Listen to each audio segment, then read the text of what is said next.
Good day, everybody. I greet you in the name of Jesus Christ. We've got a very special passage this morning that we're reading from Matthew 13:45 and 36. Is basically, again, the kingdom of heaven is like a merchant seeking beautiful pearls, who, when he had found one pearl of great price, went and sold all that he had and bought it. You see, this is a profound image of the soul's encounter with Christ and the kingdom of God. It's not merely obtaining heaven in the future, but about discovering the incomparable treasure of communion with God, for which everything else becomes secondary. The pearl represent Christ himself, because Christ is the fullness of the kingdom. To possess Christ is to possess eternal life. The merchant is the person whose heart is searching for truth. And after finding Christ, everything else he is willing to surrender, because nothing compares to him.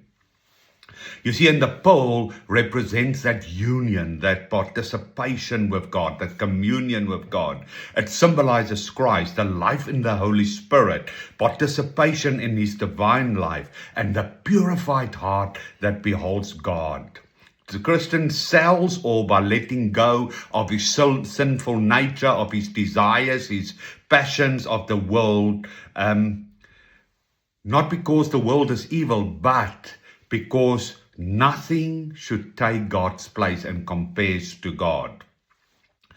And the merchant represents somebody actively seeking God.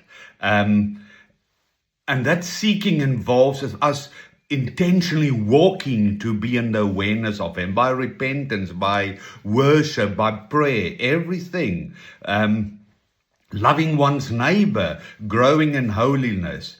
The discovery of the pearl is only the beginning, and one then spends a lifetime growing in the communion with Christ. You see, and selling everything means that you've got an undivided heart, where you abandon everything of the soul, of the human desires, your pride, your vanity, your love of money, your self-will, your hatred, your unforgiveness, your fear, and everything basically that prevents communion with God. You see, the pearl cannot be compared to earthly riches.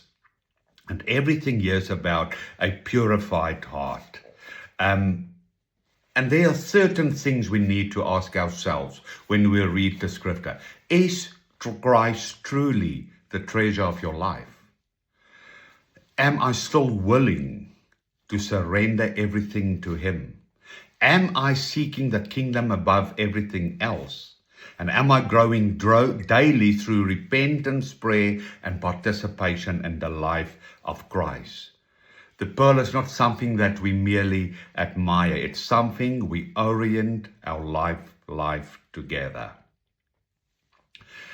The perspective is that the pearl of great price is ultimately Christ and the kingdom of God, into which we enter through faith, through repentance, and a lifelong communion with him.